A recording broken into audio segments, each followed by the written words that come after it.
হয় নমস্কাৰ আমি সিদ্ধেশ্বৰ দীপ আমি বহু দিনৰ পৰা সোশ্যাল মিডিয়াত আমি সক্ৰিয়ভাৱে নাই তথাপিতো জাতিৰ যেতিয়া প্ৰশ্ন আহিব বৃহত্তৰ অসমীয়া জাতি গঠন প্ৰক্ৰিয়াৰ ওপৰত যেতিয়া নেকি ভাবুকি আহিব তেতিয়া প্ৰত্যেকজন ব্যক্তিয়ে মাত মতাটো প্ৰয়োজনীয় সেই উদ্দেশ্য কৰি পেলাই এই ভিডিঅ'টো আমি প্ৰস্তুত কৰা হ'ল বিষয় হৈছে অসমৰ আদিবাসী চাহ শ্ৰমিক ৰাইজৰ জনজাতিকৰণ তথা ৬ জনগোষ্ঠীৰ জনজাতিকৰণ আৰু আদিত্য খাকলাৰী ডাঙৰীয়া শ্ৰদ্ধাৰ ৰাইজ অসমৰ বৃহত্তৰ অসমীয়া জাতি গঠন প্ৰক্ৰিয়াৰ যি ভাবুকিৰ কথা কোৱা হৈছে এই কথাটো আমি প্ৰথমতে কৈ ল'ব বিচাৰিছোঁ যি ৩ কোটি যি জনসংখ্যা আছে তাৰে বেছি সংখ্যক মানুহে অসমীয়া ভাষা কথা কোৱা লোক যেনেকৈ বিহাৰ গুজৰাট আদিত গুজৰাটী ভাষা কথা কোৱা লোকৰ সংখ্যা বেছি সেইভাবে গুজৰাটৰ গুজৰাটী ভাষা প্ৰচলন আছে বিহাৰত বিহাৰী লোকৰ সংখ্যা বেছি বা বিহাৰী ভাষা কোৱা মানুহৰ সংখ্যা বেছি সেইভাবে বিহাৰী ভাষা তাতে প্ৰচলন আছে ঠিক একেদৰে অসমত এই ৩ কোটি ৩০ লাখ জনসংখ্যাৰ ভিতৰত অধিক সংখ্যক মানুহে অসমীয়া ভাষা কথা কোৱাৰ বাবে অসমীয়া ভাষা প্ৰচলন আছে আৰু এই ৩ কোটিৰ যি আধা সংখ্যক মানুহে অসমীয়া ভাষা কয় তাৰ ভিতৰত অসমত থকা আদিবাসী চাহ শ্ৰমিক ৰাইজ প্ৰায় ১ কোটি আছে এই ১ কোটি আদিবাসী চাহ শ্ৰমিক ৰাইজ অসমীয়া ভাষা কৃষ্টি সংস্কৃতিৰ লগত তেওঁলোক জড়িত অসমীয়া ভাষা অসমীয়া মাধ্যমৰ লগত তেওঁলোকে পঢ়ে অসমীয়া কথা বতৰাত তেওঁলোকে ব্যৱহাৰ কৰে অসমীয়া গামোচা অসমীয়া নৃত্য গীতৰ লগত তেওঁলোকে লীন গৈ বৃহত্তৰ অসমীয়া জাতি গঠন প্ৰক্ৰিয়াক আজি যুগ ধৰি বছৰ ধৰি তেওঁলোকে এই অসমখনক এনে স্থলত যদি এই ১ কোটি মানুহখিনিক ওচৰা ওচৰি পাই ১ কোটি মানুহখিনিক যদি খিলঞ্জীয়া নহয় তেওঁলোক অসমীয়া নহয় বুলি কোৱাৰ লগে লগেই এই অসমীয়া ভাষাৰ ওপৰত কেনেকৈ ভাবুকি আহিব এই কথা নিশ্চয় আদিত্য খাকলাৰী ডাঙৰীয়াই জানে সেইকাৰণে আমি কৈছোঁ আদিত্য খাকলাৰী ডাঙৰীয়াই অকল চাহ জনগোষ্ঠী চাহ শ্ৰমিক ৰাইজ বা আদিবাসী ৰাইজৰ ওপৰত তেওঁ ভাবুকি নহয় এই অসমীয়া জাতি গঠন প্ৰক্ৰিয়াৰ ওপৰত তেওঁ ভাবুকি সেইকাৰণে আজি এই ভিডিঅ'টো আমি প্ৰস্তুত কৰিম সমালোচনা কৰিব কাৰণে ভিডিঅ'টো আমি প্ৰস্তুত কৰা নাই তেওঁক যত যি ক'ব লাগিছিল অসমৰ বিভিন্ন দল সংগঠন চাহ জনজাতি ছাত্ৰ সংগঠন আদিবাসী ছাত্ৰ সংগঠন অবড়ো সংগঠনকে আদি কৰি মহিলা সমিতিকে আদি কৰি বিভিন্ন কোচ ৰাজবংশীকে আদি কৰি বিভিন্ন দল সংগঠনে তেওঁক জবাব দিছে তেওঁক প্ৰত্যুত্তৰ দিছে কিন্তু কথা হ'ল এই ভিডিঅ'টো প্ৰস্তুত কৰাৰ কাৰণ এইটো হৈছে যে এই ভিডিঅ'টোৰ জৰিয়তে আদিত্য খাকলাৰী ডাঙৰীয়াই ৰাইজৰ সন্মুখলৈ আহিব লাগিব কেমেৰাৰ সন্মুখলৈ আহিব লাগিব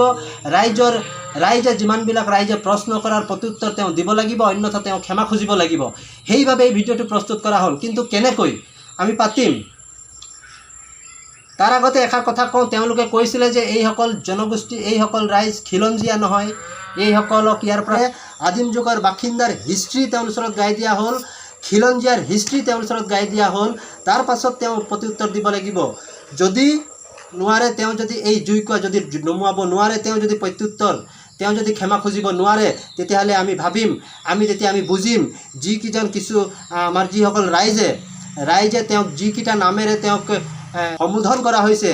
যিকেইটা নামেৰে তেওঁক যিকেইটা নামাকৰণ কৰা হৈছে সেই নামৰ অধিকাৰী বুলি আমি ভাবিবলৈ বাধ্য হ'ম যিকেইটা নামেৰে তেওঁক নামাকৰণ কৰা হৈছে সেইকেইটা নামৰ অধিকাৰী বুলি ভাবিবলৈ বাধ্য হ'ম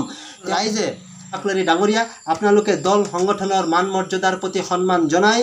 আপোনালোকে নিজৰ ভুল স্বীকাৰ কৰি আপোনালোকে ৰাইজৰ ওচৰলৈ আহক কেমেৰাৰ সন্মুখলৈ আহক প্ৰত্যুত্তৰ দিয়ক অন্যথা এই কোৱা কথাখিনিৰ জবাব আপোনালোকে দিয়ক অন্যথা আপোনালোকে ক্ষমা খুজক অন্যথা এই জুইকুৰা মানুহৰ মাজত ৰাইজৰ মাজত আদিবাসী আৰু বড়ো ৰাইজৰ মাজত দি আপোনালোকে বিভেদ সৃষ্টি কৰিলে আমি কোনো জাতিৰ এগেইনষ্টত কথা কোৱা নাই আদিত্য খাকলাৰী ডাঙৰীয়া আপুনি দল সংগঠনে জনোৱা আপোনাৰ দল সংগঠনে যি সমালোচনা কৰিছে তাৰ প্ৰত্যুত্তৰ আপুনি দিব লাগিব আপুনি দেখুৱাই দিব লাগিব যে কেনেকৈ তেওঁলোক খিলঞ্জীয়া নহয় কেনেকৈ তেওঁলোকে জনজাতিকৰণ পাব নালাগে কেনেকৈ তেওঁলোকে ইয়াৰ পৰা গুচি যাব লাগিছিল এগ্ৰিমেণ্ট সহ আপুনি দেখুৱাই দিব লাগিব অন্যথা আপুনি ক্ষমা খুজিব লাগিব এইখিনি কথা দল সংগঠনে কোৱাৰ পাছতো ইমানবিলাক দল সংগঠনে কোৱাৰ পাছতো আপুনি যদি নিমাত হৈ থাকিব আপুনি নিৰুদ্দেশ হৈ থাকিব তেতিয়াহ'লে আমি আৰু আমাৰ দল সংগঠন অসমৰ ৰাইজে ভাবিব আপুনি সঁচাই এজন লিডাৰৰ যোগ্য নহয় বুলি ভাবিব সেইকাৰণে এই ভিডিঅ'টো ৰাইজে ইমানেই শ্বেয়াৰ কৰক ইমানেই প্ৰচাৰ কৰক যাতে এই ভিডিঅ'টিৰ জৰিয়তে তেওঁ দল সংগঠনৰ আহ্বানৰ প্ৰতি ৰাইজৰ আহ্বানৰ প্ৰতি গুৰুত্ব বুজি দল সংগঠনৰ ওচৰত আহি তেওঁ ইয়াৰ প্ৰত্যুত্তৰ আৰু তেওঁ ক্ষমা খুজিবৰ আপোনাক টক শ্ব'ৰ কাৰণে আমন্ত্ৰণ কৰিছিলে বিভিন্ন দল সংগঠন। আপুনি টক শ্ব' অৰ্গেনাইজ কৰি পেলাই আপুনি টক শ্ব'ৰ লগতো আপুনি এইখিনি কথা ৰাইজক এইখিনি কথা আপুনি ক্লিয়াৰিফিকেশ্যন কৰিব পাৰে। অন্যথা আপুনি মাপ খোজক, আপোনাৰ সতীৰ্থসকলৰ মাপ খোজুৱাই পেলাই এই বিষয়টো আপুনি নিষ্পত্তি কৰিবৰ কাৰণে আমি আহ্বান ৰাখিলোঁ। আৰু সেইসকল নেতাক আমি কওঁ, যিসকল নেতাই কৈছিলে যে আমাৰ ওচৰত আপোনালোকে আহক, আমাৰ ওচৰত আপোনালোকে আপোনাৰ হিষ্ট্ৰী, আপোনালোকে আমাৰ বুৰঞ্জী শিকি লওক, অসমৰ বুৰঞ্জী শিকি লওক, ভাৰতৰ বুৰঞ্জী শিকি লওক, ইতিহাস শিকি লওক। তেওঁলোকক কওঁ, আপোনালোকতকৈ বহু গুণী জ্ঞানী ব্যক্তি আদিবাসী চাহ জনগোষ্ঠী ৰাইজৰ মাজত আছে,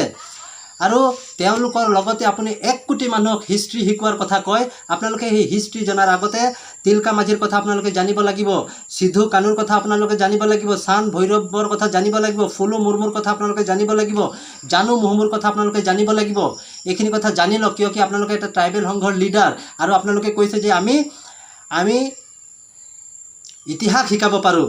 আপোনালোকৰ ইতিহাস কি আছে অসমৰ ৰাইজে ইতিমধ্যে আপোনালোকক স্পষ্ট কৰি আপোনালোকক জনালে, আৰু সেই ইতিহাসৰ কথা, আপোনালোকৰ বুৰঞ্জীৰ কথা আপোনালোকে এতিয়া ৰাইজক কওক। আপোনালোকে ক'ৰ পৰা আহিছিলে, কি কৰিছিলে, কেতিয়া আহিছিলে, বিভিন্ন ৰকমৰ প্ৰশ্ন আহিছে, বিভিন্ন ৰকমৰ ওৰাঙৰ কথা জানিব লাগিব। ফাৰ্ষ্ট মহিলা শ্বহীদ হয় মাংৰি ওৰাঙৰ কথা জানিব লাগিব, আপুনি দুৰ্গী ভূমিজৰ কথা জানিব লাগিব, খ্ৰীষ্টচন মুণ্ডাৰ কথা আপুনি জানিব লাগিব, বেজা বাউৰীৰ কথা আপোনালোকে জানিব লাগিব। এইবিলাক আমি অসমৰ কাৰণে শ্বহীদ হোৱা সেইসকল ব্যক্তি হয়, অসমৰ শ্বহীদ হোৱা ব্যক্তি হয়। মহিলা দুৰ্গী ভূমিজ ওদালগুৰিত তেওঁ আছিলে, ওদালগুৰি এলেকাৰ কথা হয়। খ্ৰীষ্টচন মুণ্ডা অসমত 18শ শতিকাত তেওঁ আন্দোলন কৰিছিল। 18 শতিকাত ঝাৰখণ্ডত যেতিয়া নেকি বিৰছা মুণ্ডাই ভাৰতবৰ্ষ স্বাধীনৰ কাৰণে যেতিয়া নেকি আন্দোলন কৰিছিল, ভাৰতৰ কাৰণে তেওঁ আন্দোলন কৰিছিল, আৰু সেই দেশক স্বাধীন কৰিবৰ কাৰণে বিৰছা মুণ্ডাই যেতিয়া আন্দোলন কৰিছিল, সমান্তৰালভাৱে বিৰছা মুণ্ডাৰ সেই আন্দোলনৰ গুৰি ধৰিছিল খ্ৰীষ্টচন মুণ্ডা। 18শ শতিকাত খ্ৰীষ্টচন মুণ্ডাৰ লগতে বহু নেতা অসমখনৰ কাৰণে তাহানিতে শ্বহীদ হৈ আছে। আপুনি বাংকুৰু চাউৰাৰ কথা জানিব লাগিব শ্বহীদসকলৰ কথা। আৰু এই শ্বহীদসকলক আপোনালোকে এই শ্বহীদসকলক ৰাষ্ট্ৰীয় শ্বহীদলৈ ৰূপান্তৰিত কৰিবৰ কাৰণে ৰাষ্ট্ৰীয় শ্বহীদ হ'ব লাগে বুলি আপোনালোকে দাবী জনাব লাগিছিল। কিন্তু আপোনালোকে সদায় অসমৰ বিৰুদ্ধে কথা কয়, অসমক ভাগ কৰাৰ কথা কয়। প্ৰদীপ নাথ ডাঙৰীয়াই কৈছে আপোনালোকে ভাগ কৰাৰ কথা কৈছে, নিশ্চয়কৈ আপোনালোকে ভাগ কৰাৰ কথা কৈছে। আপোনালোকে অসমৰ বৃহত্তৰ অসমৰ কথা নকয়, আপোনালোকৰ লেণ্ড বেলেগকৈ, আপোনালোকৰ ভাষা বেলেগকৈ, আপোনালোকৰ বিভিন্ন ধৰণৰ চব বেলেগৰ কথা কয়। আমি অসমীয়া জাতি গঠন প্ৰক্ৰিয়াৰ কথা কওঁ, আপোনালোকে নিজস্ব ভাষাৰ কথা কয়। আপোনালোকে অসমীয়া ভাষাৰ সলনি আপোনালোকে ইংৰাজী ভাষাৰ কথা আপোনালোকৰ অঞ্চলত প্ৰচলন কৰিব বিচাৰে। আমি কোনো ভাষাক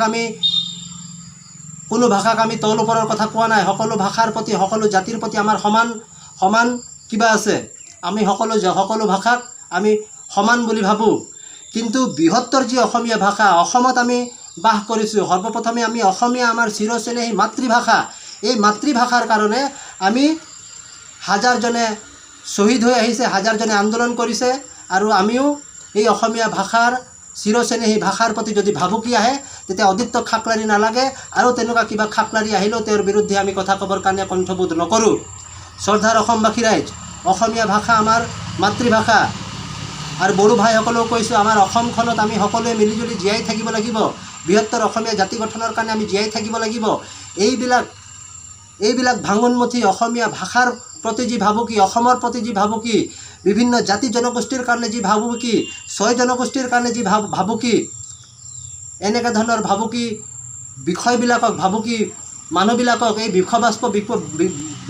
বিপুৱা মানুহবিলাকক আপোনালোকে বৰ্জন কৰিব লাগিব। সেয়ে শেষৰবাৰ পুনৰবাৰ আপোনাক অনুৰোধ জনাওঁ, আদিত্য খাকলাৰি ডাঙৰীয়া, আপুনি অতি শীঘ্ৰে এই জ্বলোৱা জুইকুৰা অতি শীঘ্ৰে নুমাবৰ কাৰণে আপুনি ৰাইজৰ ওচৰত, কেমেৰাৰ ওচৰত আহক, ৰাইজৰ ওচৰত আপুনি ক্ষমা খোজক, আৰু আপুনি কোৱা মন্তব্যবিলাক আপুনি উঠাই লওক। এইখিনিয়েই কথা। ধন্যবাদ, নমস্কাৰ, জয় আই অসম।